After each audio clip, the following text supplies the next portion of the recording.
पूरे पाए दीजिए।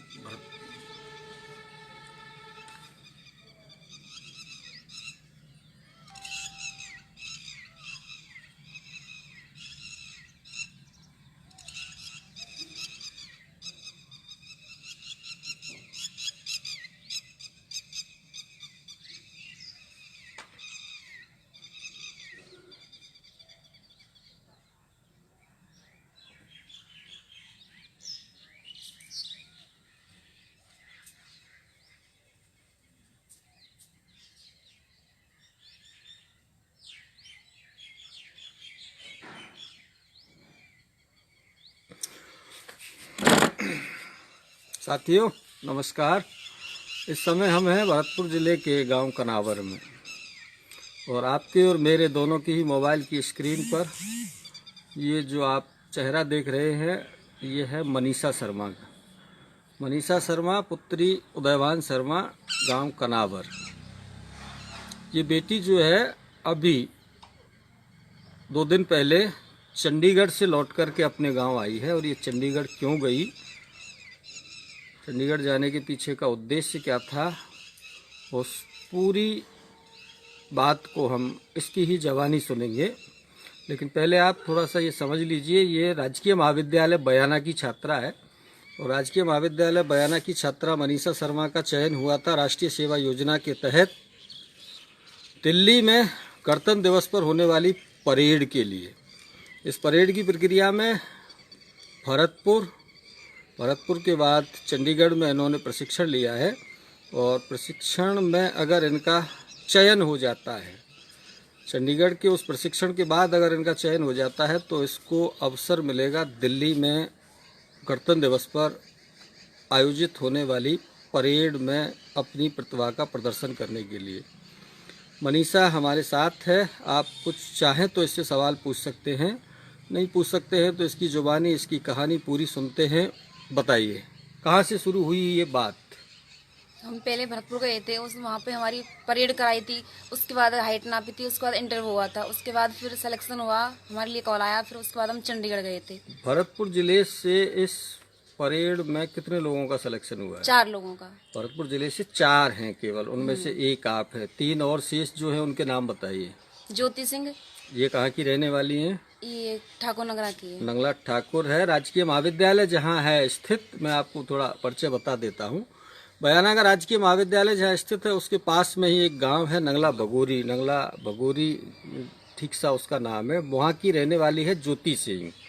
और 2 भरतपुर की है, एक वैशाली शर्मा है जो भरतपुर की रहने वाली है, और एक सपना चौधरी है जो भी भरतपुर की रहने वाली है। इन 4 छात्राओं का सिलेक्शन हुआ था चंडीगढ़ के लिए, भरतपुर से। अच्छा, कुल राजस्थान से अगर अपन जानने की कोशिश करें तो कुल राजस्थान से इसमें कितने लोगों का सिलेक्शन हुआ है? पूरे राजस्थान से कितने लोग थे वहाँ चंडीगढ़? 30 लड़कियां थी और 30 ही लड़के थे। 30 लड़कियां और 30 लड़के थे जिन्होंने चंडीगढ़ में प्रशिक्षण लिया है आपके साथ में। यह है राजस्थान से। तो साथियों थोड़ा विस्तार से जानिए इस पूरे विषय को। 60 छात्र छात्राओं ने, जो सभी राष्ट्रीय सेवा योजना से ही जुड़े हुए हैं, एनएसएस से जुड़े हुए 60 छात्र छात्राओं ने चंडीगढ़ में प्रशिक्षण लिया है। और इनमें से कुछ का सिलेक्शन आगामी गणतंत्र दिवस 26 जनवरी पर दिल्ली में आयोजित होने वाली परेड में होगा। क्या क्या हुआ चंडीगढ़ की परेड में, थोड़ा विस्तार से बताइए। यहाँ से गए थे तो सुबह पहले प्रभात फेरी कराई जाती थी रोजाना। उसके बाद फिर हमारा योगा कराया जाता था। उसके बाद फिर 8:15 से 11:15 के बाद परेड होती थी हमारी। उसके बाद लंच होता था, फिर 2 बजे से एकेडमिक सेशन होता था हमारा। फिर उसके बाद फिर 4 बजे से फिर होती थी परेड हमारी। फिर उसके बाद फिर कल्चर एक्टिविटी होती थी, वहाँ पर सांस्कृतिक गतिविधि होती थी।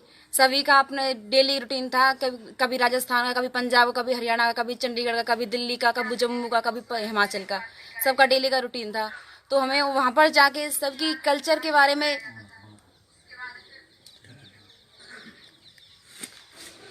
सभी की कल्चर्स के बारे में जानने का मौका मिला कि वहाँ की कल्चर कैसी है, हमारी कल्चर कैसी है। फिर हमने भी हमारी कल्चर प्रस्तुत की थी वहाँ पर। मैंने एक दिन देशभक्ति सॉन्ग गाया था और सभी आपस में बड़े प्यार से बोलते थे। वहाँ की उस तो राष्ट्रीय गाड़ी में सेवा भी योजना में ये सब रहता ही है, थोड़ा सा देश प्रेम की भावना रहती है। वो और वहाँ 4 पर लाइन हमने उसकी गुनगुनाई है, जो गीत आपने चंडीगढ़ की चितकारा यूनिवर्सिटी के कैंपस में गाया।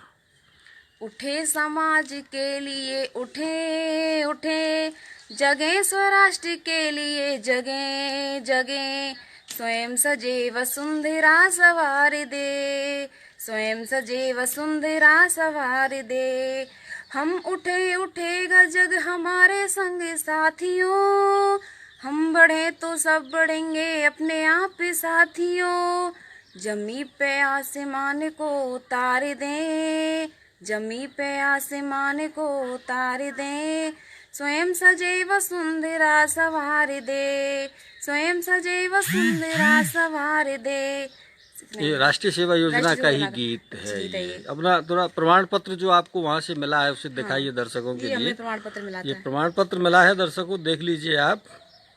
प्रमाण पत्र सर्टिफिकेट, जिस पे साफ लिखा हुआ है मनीषा शर्मा पुत्री उदयवान शर्मा, गवर्नमेंट कॉलेज बयाना की ये छात्रा हैं, और इन्होंने राष्ट्रीय सेवा योजना क्षेत्रीय निदेशालय चंडीगढ़ द्वारा चितकारा यूनिवर्सिटी राजपुरा पंजाब में 15 से लेकर के 24 नवंबर तक राष्ट्रीय सेवा योजना पूर्व गणतंत्र दिवस परेड में क्या लिया है, भाग लिया करके आए। चलिए रखिए इनको, दिखाइए। बैच नंबर मिले थे हमें वहाँ ये इनका बैच नंबर है 189। दूसरा कौन सा है? 189 है, दोनों ही राष्ट्रीय सेवा योजना। राष्ट्रीय सेवा योजना का ये जयंती वर्ष है और उसका ये बैच नंबर इनको मिला है। देख लीजिए, थोड़ा हौसला अफजाई कीजिए ऐसे बच्चों की जो कुछ करना चाहते हैं देश के लिए, समाज के लिए। और ये क्या मिला है? कप भी मिला है वहाँ से। ये हमें चंडीगढ़ से कप मिला है। ये एक कप मिला है, लंबा चौड़ा भारी भरकम सा कप है। आप देख लीजिए, इस पे वहाँ भाग लेने वालों का ग्रुप फोटो भी लगा हुआ है सभी का। ये देखिए, उत्तरी भारत के सभी। हाँ, ग्रामीण अंचल में भी कई प्रतिभाएं हैं और प्रतिभाएं अपने आप को प्रदर्शित भी कर रही हैं और उनको अवसर मिलने भी चाहिए। थोड़ा और बताइए क्या क्या हुआ वहाँ चंडीगढ़ में? परेड जो प्रभात फेरी निकलती थी सुबह, उसमें क्या क्या होता था? उसमें सभी भजन गाते थे, जैसे उस टाइम सबका वो होता था, एक दिन उनका नंबर है, जैसे चंडीगढ़ का है स्टेट वाइज नंबर आते थे। अच्छा। फिर प्रभात फेरी होती थी, उसके बाद फिर हमारा योगा होता था, योग की क्रियाएं होती थी। उसके बाद ब्रेकफास्ट होता था हमारा। फिर उसके नाश्ते में क्या क्या मिला? नाश्ते में बहुत कुछ मिला था, आलू के पराठे, दही और दलिया। हाँ, ये कॉमन सी चीजें हैं जो मिलती हैं। उसके बाद फिर हमारी 8:15 से परेड होती थी। 8:15 से फिर 9-10 के करीब हमको फल देते थे। फल भी खाने को फल भी देते थे। सेब, कोई ऐसी खाने पीने की असुविधा वहाँ रही हो? नहीं, कुछ नहीं, बहुत अच्छी सुविधा थी। हमने तो सोचा भी नहीं था कि हमें वहाँ पे जाके इतनी अच्छी सुविधाएं मिलेंगी। कई जगह पर गड़बड़ियाँ हो जाती हैं, आपकी अधिकांश जगहों पर अच्छी सुविधाएं थी। अच्छी सुविधाएं उनको वहाँ पर। मन ही नहीं कहता हमारा समाज से आने का, बहुत अच्छा, मनी वहाँ इतना लंबा। पहले बात तो यह है कि चंडीगढ़ अपने आप में ही देश का एक ऐसा शहर है जो साफ सफाइयों की बात हो या फिर दूसरी, अच्छी सफाई थी वहाँ पर। हाँ, चंडीगढ़ का अपना घुमाने भी ले गए थे, रॉक गार्डन में दिखाया था। अच्छा, वहाँ के रॉक गार्डन भी। एक झील थी शायद, उसका नाम क्या था, कुछ से नाम से था, वो भी हमें दिखाया था, वहाँ घुमाने गए। तो वहाँ पर मतलब जितने लोग नहीं थे उतनी तो वहाँ पर गाड़ियाँ थी सबसे ज्यादा। चंडीगढ़ एक रिच शहर है, अच्छा शहर है वहाँ पर। अच्छा, फिर दिन में आराम करते थे? हाँ, आराम के लिए टाइम तो नहीं मिलता था, लेकिन फिर भी थोड़ा बहुत तो मिल ही जाता था। सबसे ज्यादा तो हमें वहाँ पर पेशेंस सिखाया, हमें धैर्य के साथ अपना काम करना। और ये किसी भी परेड की बात हो या जिंदगी की बात हो, जिंदगी में भी इंसान को पेशेंस रखना चाहिए। उन्होंने कहा कि बेटा, जैसे हमें भी कोई भी वहाँ पे अशोक श्रुति आए थे, वो हमारे इंटरव्यू लेने आए थे, उन्होंने कहा कि बेटा ये तुम्हारा 10 दिन ही नहीं है, ये तुम्हारी पूरी जिंदगी है, जीवन है का, जिंदगी पर इस प्रशिक्षण का असर मिलेगा। 10 दिन के लिए आए हो यहाँ, ये तुम्हारी जीवन है, पूरा जिंदगी है। वो ये सिखाया था। और कुछ और सब भी ऐसे अपने अपने भाषण देते थे। कोई एक ऐसी बात जो 10 दिन में तुम वहाँ से सीख करके आई? पेशेंस सीख के आई है सबसे ज्यादा, धैर्य रखना। क्योंकि अधैर्य के चलते इंसान जिंदगी में बहुत सारी गलतियाँ कर देता है और जल्दबाजी में भी बहुत सारे ऐसे काम हो जाते हैं जिनसे बाद में पछताना ही पड़ता है। तो प्रशिक्षण की ही बात नहीं है, पूरी ज़िंदगी के लिए पेशेंस बनाए रखना, धैर्य के साथ अपने काम को करते रहो, वो जो भी है। बाद में फिर रात की गतिविधियाँ क्या रहती थी? कल्चर ही होते थे, वो सांस्कृतिक कार्यक्रम होते थे स्टेट वाइज रहने खाने पीने की सब सुविधाएं, बहुत अच्छी सुविधाएं, बहुत अच्छी सुविधाएं वहाँ पर। हाँ, नहीं चिकित्सा की और वो थोड़ा ठीक है। इतने सारी कुल संख्या कितनी थी प्रशिक्षणार्थियों की? 200। कुल 200 प्रशिक्षणार्थी थे जो कई स्टेटों से मिलकर आए थे, और उनमें 60 जो थे वो राजस्थान से, 60 राजस्थान से थे। इन 200 में से कितनों का सिलेक्शन होगा? शायद 50। अच्छा, ये इतनी संख्या होगा। अभी वो चयन होना बाकी है। अभी वो 15 दिसंबर को आएगा, 15 दिसंबर को परिणाम आएगा, और उसके बाद आपको मौका मिल सकता है। दिल्ली में राजपथ पर जो परेड होती है, दिल्ली पर ऐतिहासिक परेड होती है, और उसमें जाना हर किसी का सपना होता है। आसान नहीं है उस परेड तक पहुंच पाना। और बताइए कुछ। और पर्सनैलिटी डेवलपमेंट तो ये हिस्सा है एनएसएस की गतिविधि का मूल हिस्सा है कि उसमें पर्सनैलिटी डेवलपमेंट सिखाया जाता है कि कैसे व्यक्ति अपने खुद की पर्सनैलिटी को इम्प्रूव करे। और कुछ। और मैं बहुत खुश हूँ कि मुझे मेरे घर वालों ने वहाँ जाने का मौका दिया। ये एक बड़ी बात है। पहली बड़ी बात तो जहाँ से शुरू होती है कि ग्रेजुएशन की शिक्षा प्राप्त करने का मौका मिला, और ग्रेजुएशन की शिक्षा प्राप्त करने के बाद प्रशिक्षण में घर से बाहर भेजना आसान नहीं होता है, लेकिन धीरे धीरे होता जा रहा है। अब अवसर दे रहे हैं घर परिवार के गुरुजनों ने भी, मेरे कॉलेज स्टाफ के लोग बहुत ज्यादा मुझे किया था कि बेटा जाओ वहाँ देख के आओ। देखने को बहुत कुछ मिलता है। सबसे बड़ी बात यह है कि उन्होंने भी बहुत ज्यादा मुझे प्रपोज किया था कि आप जाओ बेटा वहाँ पर। नहीं, प्रिंसिपल साहब हैं महेश जी, बहुत अच्छे हैं, कोऑपरेट करते हैं हर चीज में, और बच्चों को प्रोत्साहित भी करते हैं। राकेश शर्मा जी हैं, वो एनएसएस के प्रभारी हैं। सभी ने बहुत ज्यादा किया, सभी ने।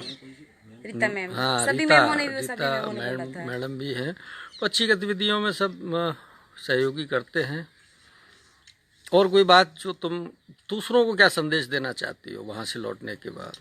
कि अब कुछ नहीं है, अपने आप को आगे बढ़ाओ। किसी ये मत देखो कि ये कैसा है, वे कैसा बस अपनी देखो कि हमें बस बढ़ना है आगे। देखो कि क्या दुनिया कहाँ से कहाँ पहुँच गई है, तो हमें भी पढ़ना है, आगे बढ़ना है। पढ़ने के साथ साथ दूसरी जो गतिविधियां हैं उनमें भी भाग लेना चाहिए, नहीं करनी चाहिए, उन्हें भी आगे बढ़ते रहना चाहिए। जैसे कि एनएसएस में सोचते हैं क्या है, कुछ नहीं है, उनमें भी भाग लेना चाहिए। हमें उससे भी बहुत आगे बढ़ना है। पर्सनैलिटी को डेवलप करने का ऐसी जगह ही अवसर मिलता है। दर्शकों, आपका बहुत बहुत धन्यवाद। आपकी और मेरी दोनों की ही मोबाइल की स्क्रीन पर ये जो चेहरा आप देख रहे हैं हंसता मुस्कुराता सा, ये है मनीषा शर्मा। मनीषा शर्मा गांव कनावर की रहने वाली हैं, और गांव कनावर में एक प्रगतिशील इंसान है उदयवान शर्मा, उनकी पुत्री हैं, जिन्होंने इनको पढ़ाई लिखाई के साथ साथ इस प्रशिक्षण में जाने का भी अवसर दिया। बहुत बहुत धन्यवाद। नमस्कार।